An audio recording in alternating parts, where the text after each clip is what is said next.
ازيكم يا شباب؟ قد ايه بكون فخورة قدام اي جست من اي جنسية على مستوى العالم لما بنتكلم عن الحضارة المصرية. وكل ما بنتكلم عنها بنلاقي انها كانت حضارة شاملة وجامعة لكل فرع من فروع الحياة، وبدون انحياز وبمنتهى الموضوعية. المصري القديم لم يترك اي مجال من مجالات الحياة الا وكان هو صاحب البصمة الاولى فيه. وده طبعا راجع لشخصيته الفريدة من نوعها، ومدى حبه الحقيقي للعلم بالشيء وحب الاستطلاع، وتقديره لكل معلومة مهما كانت بسيطة.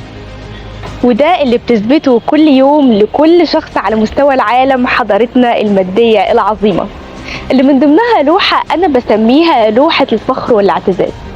ليه؟ لأنها لوحة بتثبت بصمة أجدادنا المصريين القدماء في علم يعتبر أهم علم في حياة كل كائن حي، ألا وهو علم الطب.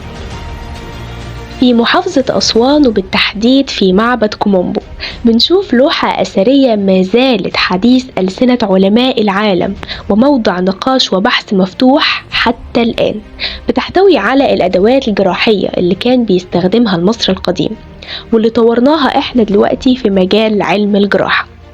لوحة الجراحة أو كما هي معروفة لوحة دولاب الأدوات الطبية، بنشوف فيها عدد من الأدوات اللي كان بيستخدمها المصري القديم في العمليات الجراحية، زي المشارط والسكاكين الطبية المستخدمة في علاج بعض الأورام، وغيرها من الأدوات الجراحية اللي أصبحت الآن معروفة عند كل طبيب على مستوى العالم.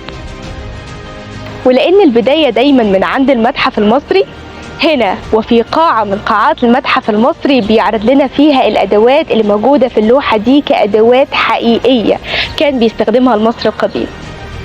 بنشوف هنا مجموعة من الخطافات والملاقيط والمسابير والسكاكين والشفرات الطبية اللي كان بيستخدمها المصري القديم في الواقع خلال عملياته الجراحية زي ما احنا شايفين. بنشوف جزء حقيقي بيفسر اللوحة العبقرية دي كنبذة بسيطة جدا في بحر علم الطب عند المصري القديم.